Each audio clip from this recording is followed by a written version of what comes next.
allemaal, welkom op mijn kanaal. In een vorig filmpje heb ik laten zien wat mijn plannen waren om een boekje van stof te maken.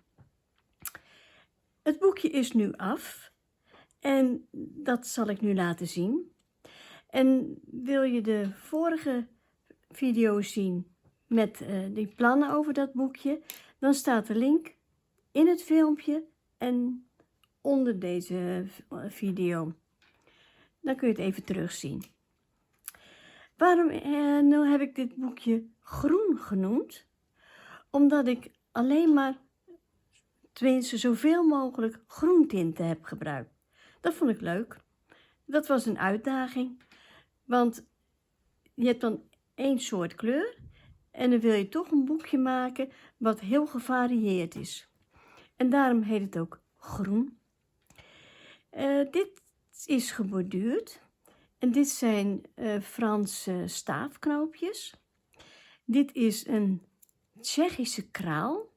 Kijk, er zit nog een libelle zit erop. En dit zijn knoopjes met kraaltjes erop geborduurd. En dit lichte ding is een applicatie, een bloemapplicatie. Maar die was een beetje flats, een beetje licht van kleur. En zo kijken. Ik heb er allemaal glimmende kraaltjes op geborduurd. Kijk, dat kun je misschien wel zien. Het glimt een beetje. En dan wordt hij veel levendiger. En in het midden nog een knoop. Kijk, en dit is de rug van het boek. Ook met stiksteekjes en Franse knoopjes steken geborduurd. Nou, dan slaan we om. Kijk. Deze heb ik in een vorig filmpje ook laten zien. Dit zijn allemaal steekjes die geborduurd zijn. En het belangrijkste van dit borduursel is het jaartal. Want ik vind het wel leuk om later nog eens terug te kijken van wat heb ik in welk jaar gemaakt. Nou, dit zijn verschillende kruissteken en gewone steekjes. En dit zijn vestonsteken. Kijk, en dit is één bandje. En dat heb ik dus op de hoeken omgevouwen. Dus dan zie je hier de voorkant. En dit is de achterkant. En dan een paar knoopjes. Dit zijn applicaties. En weer met Franse steelknoopjes. Dat vind ik een leuke steek. En dit hier in het midden, dat is een gekantklosd stukje.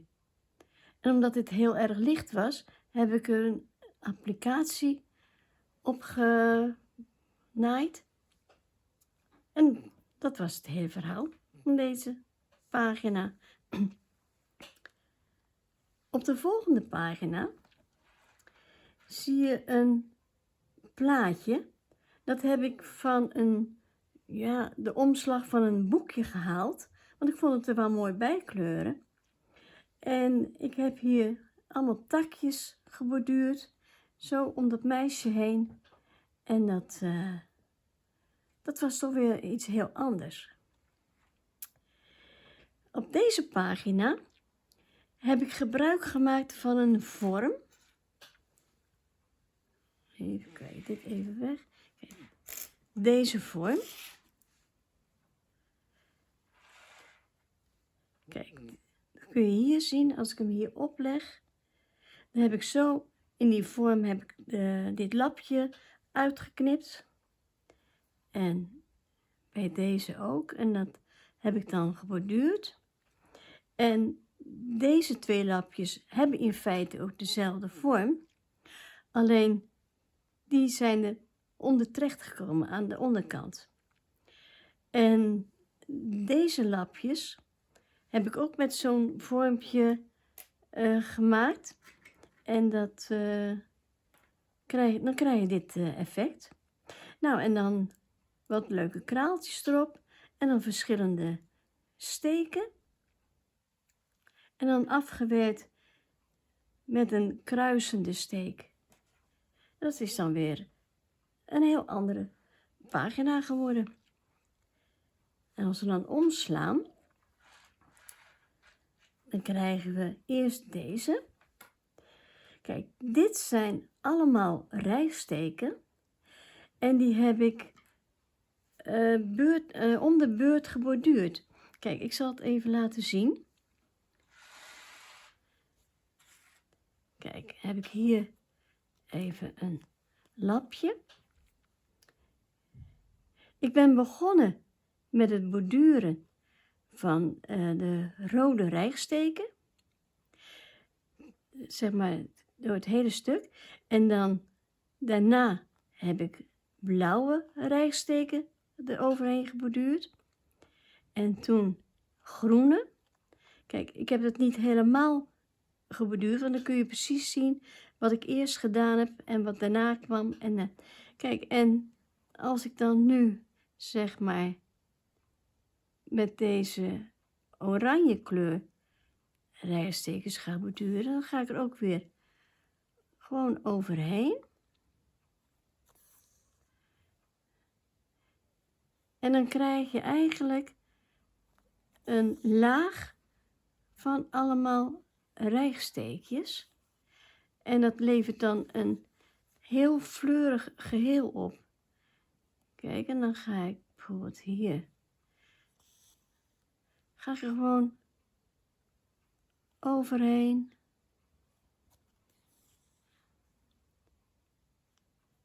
Kijk, zo.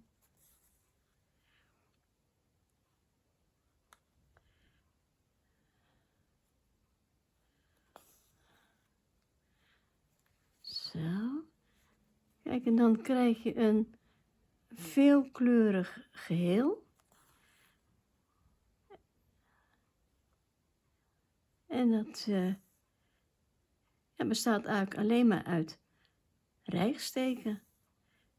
Maar dat geeft wel een heel leuk effect. Kijk, zo dus.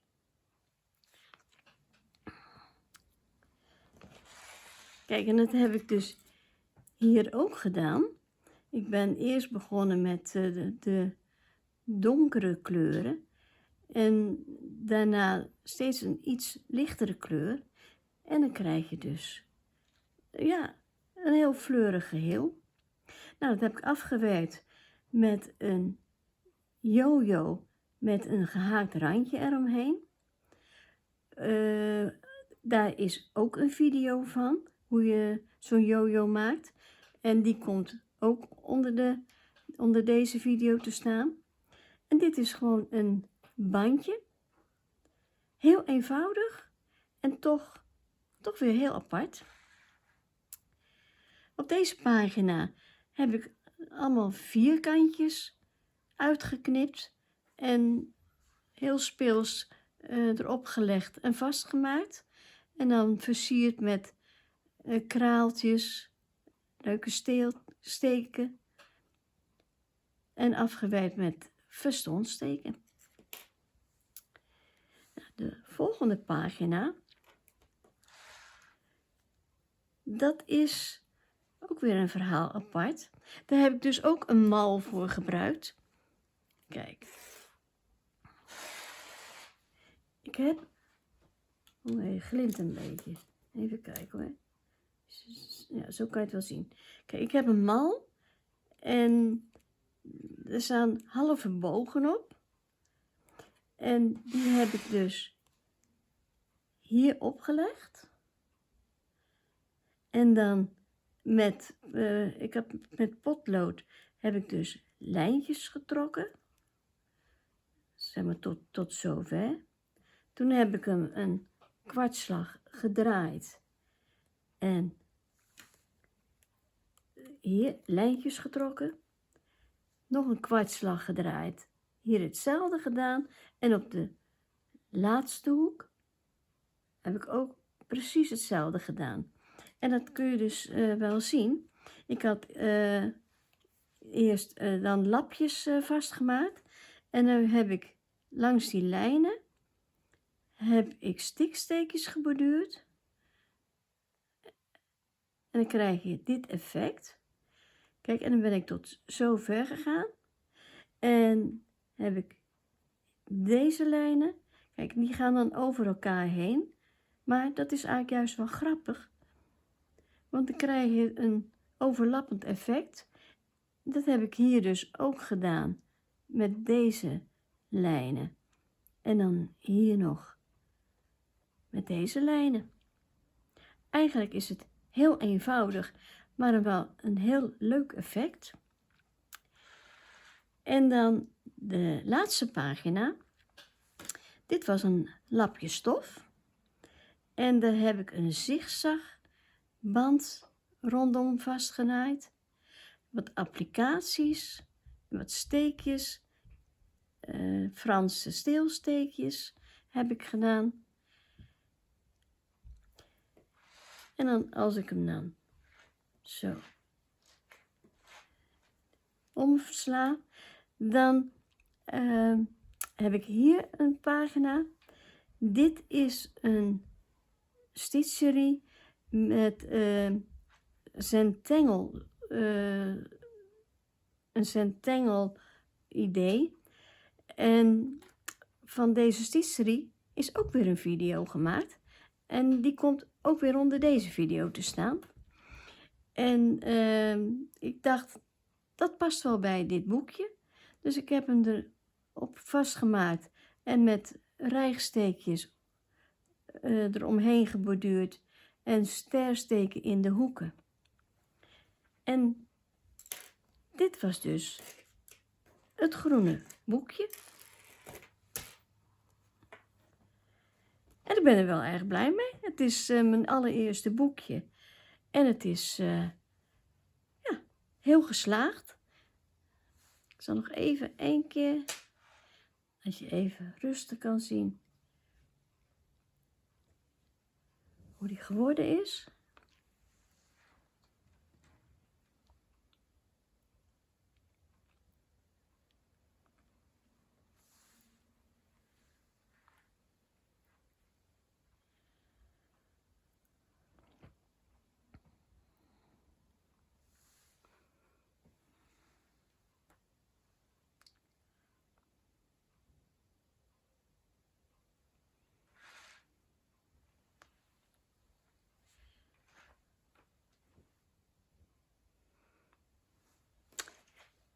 Dit was hij dan.